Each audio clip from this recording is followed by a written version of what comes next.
সুপ্রভাত। আমাদের দিনরাত্রির নতুন আরেকটি ব্লগে আপনাদেরকে স্বাগত। আশা করি সকলে ভালোই আছেন। আজ নববর্ষ, পয়লা বৈশাখ, বাঙালিয়ানার আরেকটি বিশেষ দিন। আজকে থেকে বৈশাখ মাস শুরু নতুন বছরের পথ চলা। কবির ভাষায়, হেই নূতন দেখা দিক আরবার, জন্মেরও প্রথম শুভক্ষণ। পুরাতন বছরের সমস্ত গ্লানি মুছে যাক, নূতনকে করি আহ্বান। সকলের সাথে মিলেমিশে খুব ভালোভাবে যেন আপনাদের এই বছরটা কাটে, এটুকুই প্রার্থনা পরমেশ্বরের নিকট। গতদিনের ব্লগে আমি শেয়ার করেছিলাম অ্যামাজন এবং মিশো থেকে যে সমস্ত জিনিস আমি কিনেছিলাম শোবার ঘর আর বসার ঘর সাজানোর জন্য, সেই সমস্ত জিনিসগুলি তার লিঙ্কও শেয়ার করে দিয়েছিলাম ডেসক্রিপশন বক্সে। আজকে সেই সমস্ত জিনিস দিয়ে কি করে আমি আমার বাড়ি সাজাবো সেটাই আপনাদের সাথে শেয়ার করে নেব। চলুন তাহলে নূতন বছরের প্রথম দিন শুরু করা যাক আপনাদের সাথে আমার ঘর বাড়ি সাজানোর একরাশ মুগ্ধতা নিয়ে। বসন্ত বিদায় নিয়েছে, দরজায় কড়া নাড়ছে গ্রীষ্মকাল। বসন্ত বিদায় নিলেও এই বাসন্তী রং, এই হলুদ কালার কখনোই ম্লান হয় না। বসার ঘরের জানালার জন্য কিনেছি দুজোড়া সূর্যমুখী পর্দা, আর তার সাথে এই বাসন্তী রঙা একখানি পর্দা। দুটির মাঝখানে এই পর্দাখানি দিয়ে সুন্দর করে আমার জানালার আবরণ দিতে চলেছি। চলুন এদেরকে নিয়ে বাইরে যাই। একটু লম্বা হয়েছে, নিচের দিক থেকে 4 আঙুল মতন করে কেটে বাদ করলে পর্দার সাইজটা ঠিকঠাক হতো, কিন্তু এখন আর সময় নেই। তবে এখন না এই মেঝেতে ছুঁয়ে থাকা পর্দাগুলো বেশ সবাই পছন্দ করছে। প্রত্যেকের ঘরে আমি দেখছি এরকম পর্দাই লাগাচ্ছেন। পর্দাগুলোকে বাইরে রেখে এসেছি। আগে ভাবছি শোবার ঘরটা সাজিয়ে নিই, মানে ভিতর থেকে বাহির। এই যে নেটের পর্দাটি, এটার রঙটা ঠিক টকটকে লাল নয়, একটু কালছে খয়েরি রঙের, তবে বেশ মানিয়ে যাবে। গ্রীষ্মকালে এইরকম হালকা পর্দা বেশ লাগে। আমার তো সাদা পর্দা আগে থেকেই ছিল, তাই মাঝখানে শুধু এই নতুনটিকে সংযোজন করে দিচ্ছি। পুরনোর মাঝখানে নতুন, মিতালি বলতে পারেন। পর্দাগুলোকে পাত্তা না দিয়ে সূর্যরশ্মি কিন্তু এসে আমার ঘরে ভালোই খেলা করে যায়। সকাল থেকে রৌদ্রোজ্জ্বলমল আমার এই শোবার ঘরটি। চলুন বিছানার চাদরটি এবার পেতে নেওয়া যাক। একজন কমেন্টে বলেছিলেন, দিদি এই চেক বিছানার চাদর না নিয়ে একটু সাদার উপরে ফুল প্রিন্ট বিছানার চাদর নিতে পারতে। আমার না সাদার উপরে ফুল প্রিন্ট বিছানার চাদর আছে, তাই আর নিইনি। আর এই গামছা চেক, এটা তো বেশ পছন্দের, আর দেখা যাক কেমন লাগে পাতলে পারে, মনে হচ্ছে ভালোই লাগবে।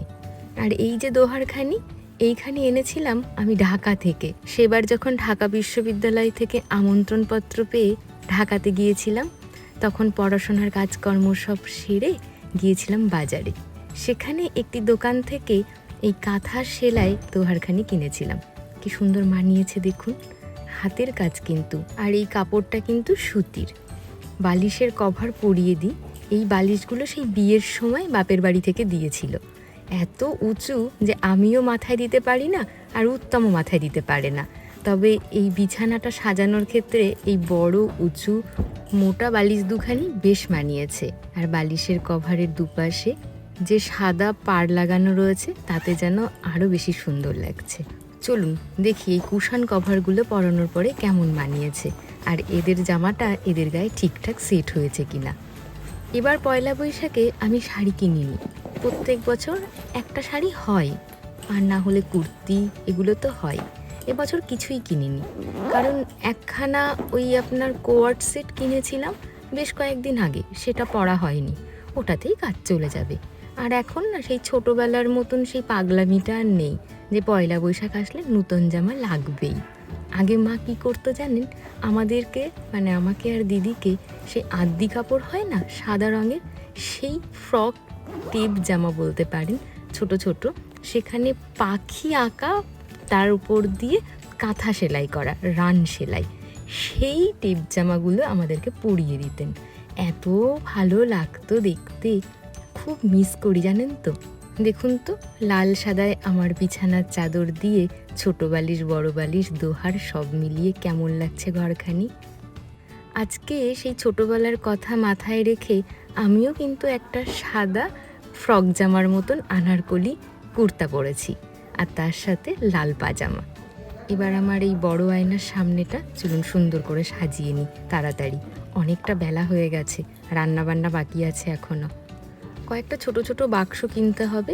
দিন দিন এই আয়নার সামনে জিনিসপত্রের বহর বেড়ে চলেছে, তাদেরকে বাক্সের মধ্যে সুন্দর করে সাজিয়ে আটকে রাখলে বেশ ভালো হবে, এখানকার এই যানজটটা কমবে।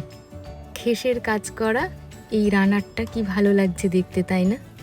আর বাঁশের তৈরি এই যে ছোট্ট ছোট্ট বাক্সগুলো রয়েছে, এর মধ্যে রাখি ক্লিপ, গার্ডার, চুড়ি, এই সমস্ত, বলতে পারি ঝুড়িও এক প্রকারের, ঢাকনা দেওয়া ঝুড়ি।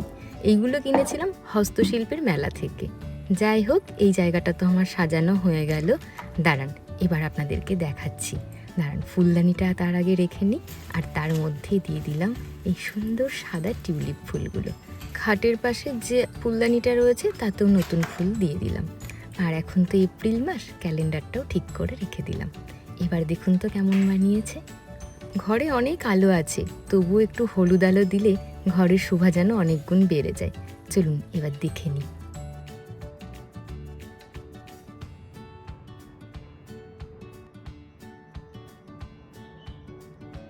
কেমন লাগছে আমার শোবার ঘর?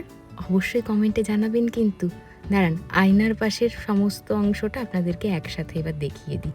এই দেখুন, সাদা ফুলদানিতে সাদা টিউলিপ ফুল দিয়ে আমার আয়নার সামনেটাও কি সুন্দর সেজে উঠেছে। চলুন এবার বাইরে যাই, আর বাইরে না সাজানোর আগে পুরো বসার ঘরটা আপনাদেরকে একবার দেখিয়ে দিই, তাহলে বুঝতে পারবেন যে সাজানোর পরে তার কেমন চেহারার পরিবর্তন হয়েছে। খুব সাদামাটা আমার ঘরবাড়ি, একেবারেই আড়ম্বরপূর্ণ নয়। চেষ্টা করি তাও একটু গুছিয়ে রাখার। এত ব্যস্ত জীবন, তার মধ্যেও যেটুকু পারি আপনাদের সাথে চেষ্টা করি সেগুলো ভাগ করে নেওয়ার। উত্তমের আজকে অফিস আছে, ও বাড়িতে থাকলে বেশ সুবিধে হতো।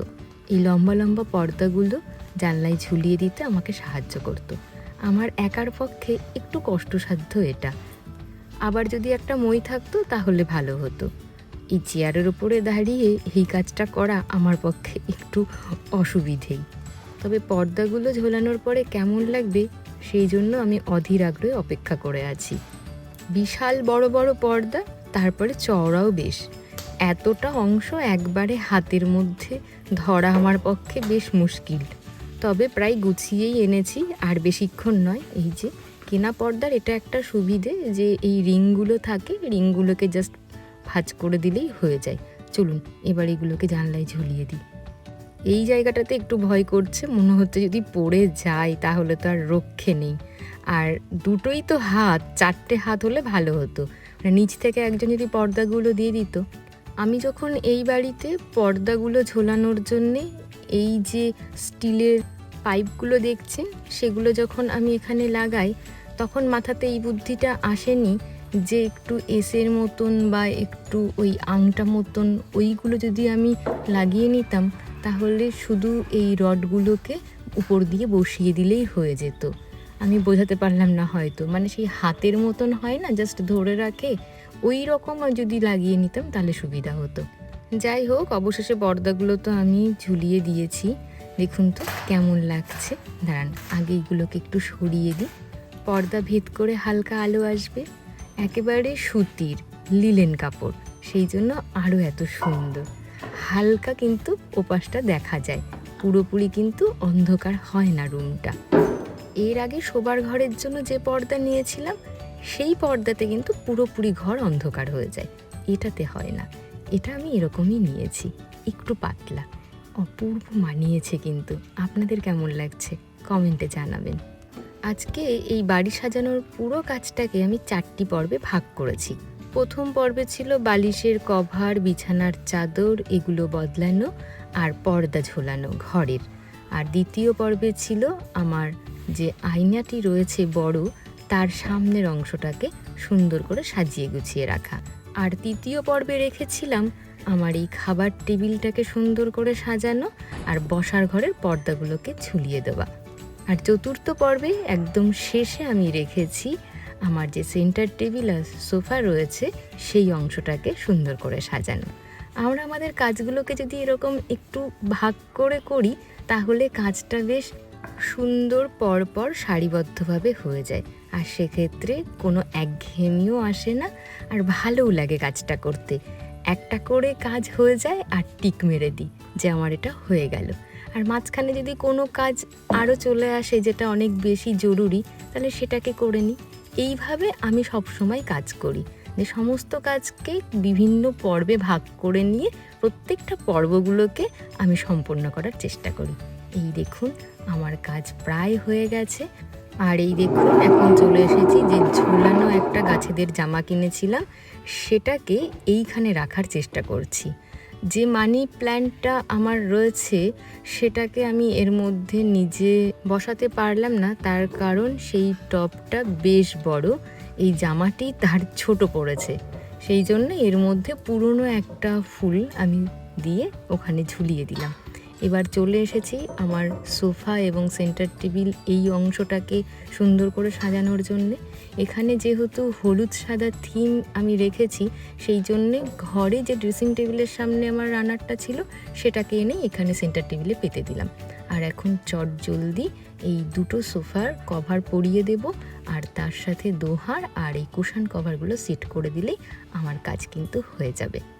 একটা কথা আপনাদেরকে বলি, গত দিনের ভিডিওতে আমি দুটি জিনিসের লিংক আপনাদের সাথে ভাগ করে নিতে পারিনি, তার কারণ মিশো থেকে নেওয়া ছিল আর সেগুলো এখন আর পাওয়া যাচ্ছে না, তাদের স্টক শেষ হয়ে গেছে।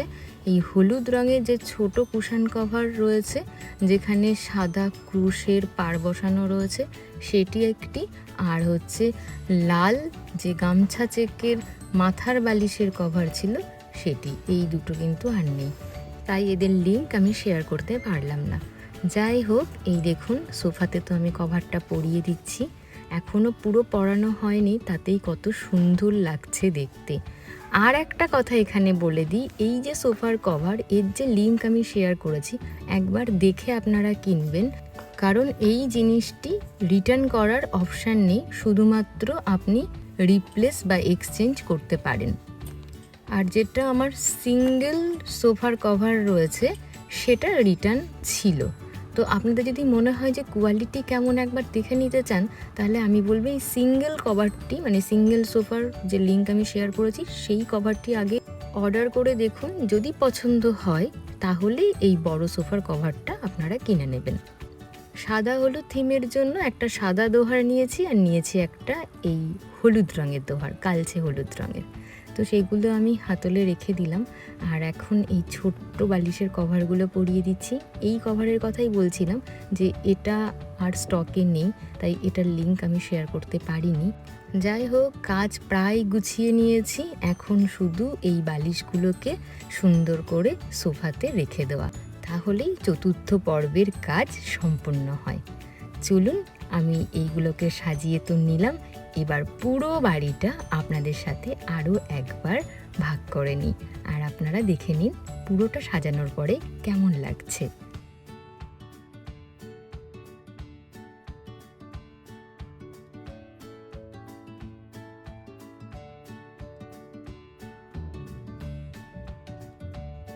পুরো বসার ঘরটি কেমন লাগছে, প্রথমে সাজানোর আগে কেমন ছিল আর সাজানোর পরে তার রূপের কি পরিবর্তন হলো, আপনাদের কোন রূপ বেশি পছন্দ হয়েছে অবশ্যই কমেন্টে জানাবেন।